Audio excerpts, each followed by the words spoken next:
All right, this is No Need for Love Songs. This is the 12th video. This is the 12th video. And I was sharing a little bit of my story. And when I say my story, I'm really talking about the way I thought. Um, and even though there were good intentions in the way that I thought and how I was going to, help this, woman, this girl get a better life and get out of her family situation that was really messed up, and I was going to be the hero. When I say be the hero, it wasn't because of pride issues. It was honestly because of genuine misunderstanding of my own value. Um, I I wanted to be with someone who truly, honestly, um, wanted a better life, and I knew that what I had to offer. And listen, there is something beautiful about someone coming into your life, and especially if you live in a dysfunctional lifestyle and you live in craziness, and someone coming in and being a blessing to you, and because that's exactly what the love of God did for me. And I wanted someone else to experience what the love of God did for me and how God came into my life and changed my life and made me a better person. And I wanted that to be for them. And what ended up happening is that they it was almost like trying to save a drowning person who's willing to drown you to save themselves. That's kind of what it felt like to try to help someone that didn't understand that help was actually here, and try to love someone that didn't understand that this was genuine love, that you don't just mistreat this. This is something that that you really care about people. Um, and this is honestly the cycle that I went through even before I got married. I was constantly dating people that would just trample over my life and hurt me.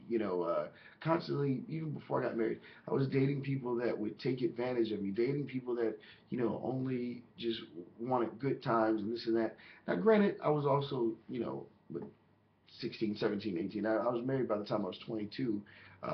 But the reality was the mindset was so unhealthy because it was all about, hey, I know that I'm going to have a great life, which I do have a great life. But at the same time, it was like I wanted someone to share it with so bad that I didn't care who I shared it with.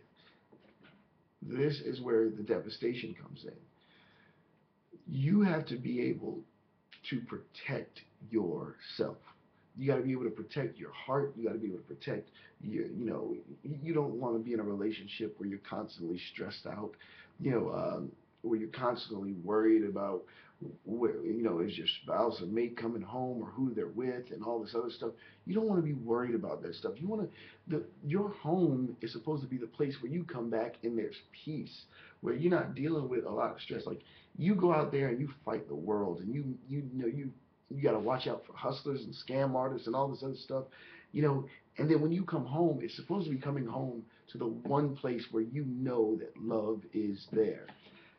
My life was a constant war zone. It was fighting out there in the world, trying to get people to Christ, and saving and preaching and everything like that. Then I'd come home and I'd have to try to still, there was no rest at all for me. When I say there was no rest, I mean there was no rest. It was constant, just battling, trying to get someone to do right. And let me tell you something else. You cannot raise grown folks. Grown people are grown people. This is why it's so important to be patient and wait for who God sends you. You can play all these types of games in your head like I did, and you can say things like, oh, this is a sign that we're supposed to be together, and that's a sign that we're supposed to be together, and oh, this is great, and this is, you make all these little fake connections. That's because you're seeing what you want to see, because you don't want to be alone, and you want someone so bad that you're willing to love anyone. That's exactly what it was for me.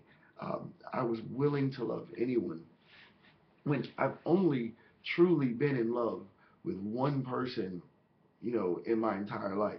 The only person that I actually was entirely in love with, I'm going to not say their names because I don't want to embarrass them, but the only person that I was actually in love with ever, uh, you know, it was, it happened, and, nothing came out of it, but I was in love with them. You know what I mean? But the point is that, you know, I wanted that feeling so bad that after that I was willing to just love anybody and give out my love because I didn't value myself. I didn't value how much quality I brought to the table.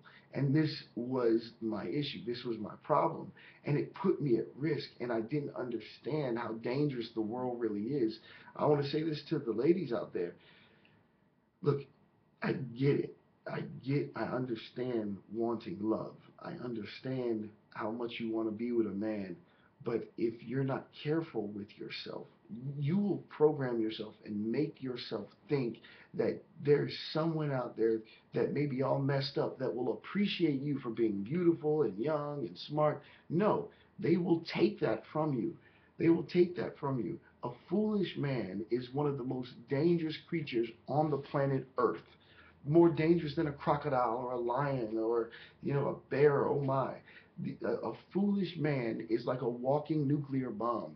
And ladies, if you put your life in the hands of a foolish man, you're destroying your entire lineage. You're going to send your children into dysfunction. This is devastating stuff. You have to make sure, without a doubt, that you understand your quality. And to the fellas, real quick, because I'm trying to stay under 8 minutes, to the fellas, look, there's this thing about, there's no good men out there and all this other stuff.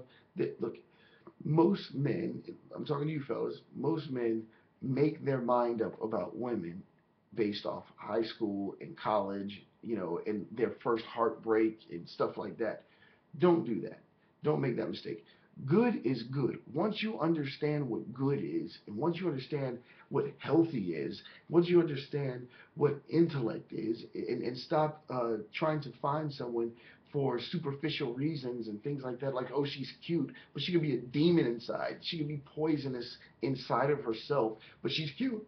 And she's great in bed, so let's give it a shot. No, don't do that. She could be absolutely crazy and will take you for everything you have. So both men and women don't judge each other for superficial reasons. Spend time with each other, get to know each other, take care of each other, see each other's love levels, find out each other's temperaments, find out how each other handles money, find out the moral levels. If you see that you're dealing with a man or a woman that's into pornography and doesn't care about her body and doesn't care about this, those are things that are going to affect the future and your children. So you don't want to put yourself at risk like that. You want to make sense. You want to do things the right way. You want to take time to love someone that loves themselves and wants best for themselves. And if they want what's best for themselves and you're being your best, then you just might be what's best for them, and you guys can actually have a successful relationship. Otherwise, if it's not the best for you and it's not the best for them, don't accept it.